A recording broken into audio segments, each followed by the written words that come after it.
بسم اللہ الرحمن الرحیم۔ السلام علیکم بچوں، آج ہم نے پیارا وطن نظم پیارا وطن کے مشقی سوالات کرنے ہیں۔ سب سے پہلے ہے سوال نمبر 1، جان سے پیارا ہونے کا کیا مطلب ہے؟ تو اس کا جواب ہے، جان سے پیارا ہونے کا مطلب یہ ہے کہ ہمیں اپنا وطن ہر شے سے زیادہ عزیز ہے۔ ہم اپنے وطن کی خاطر کسی بھی قربانی سے دریغ نہیں کریں گے۔ کوئی بھی مشکل آنے پر ہم اپنے تن من دھن کی بازی لگا دیں گے۔ ہم اپنے وطن کے لیے سر توڑ کوشش کریں گے اور اپنی جان قربان کر دیں گے۔ سوال نمبر 2 دیکھیں، شاعر نے جنت کا ٹکڑا کسے کہا ہے؟ تو تشریحات ہم نے کی، ہمیں بالکل کلیئر ہے کہ اس کا کیا مطلب ہے، اس کا کیا جواب ہے۔ شاعر نے جنت کا ٹکڑا اپنے وطن پاکستان کو کہا ہے۔ شاعر کہتا ہے کہ میرا وطن جنت کی مانند ہے۔ سوال نمبر 3 دیکھیں، ہمارے وطن کے جنگل اور باغات کیسے ہیں؟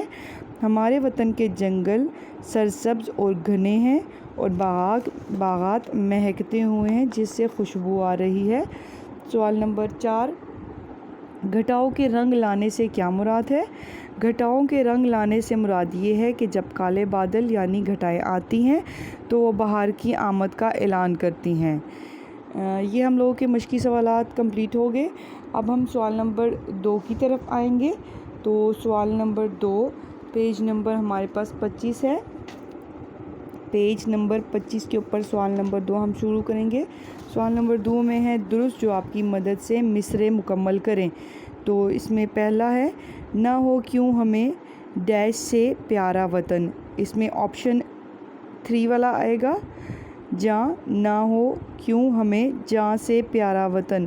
یہ جو ہے ہماری نظم کے مصرعے ہیں، ان کو ہم لوگوں نے مکمل کرنا ہے۔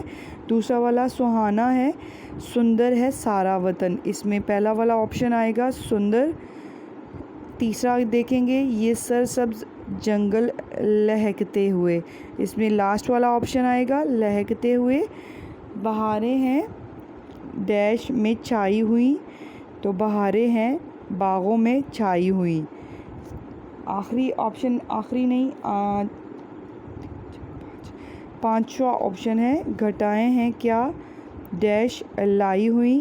تو اس میں آئے گا گھٹائیں ہیں کیا رنگ لائی ہوئی۔ اب اس کے بعد ہم صفحہ نمبر 26 کی طرف آئیں گے۔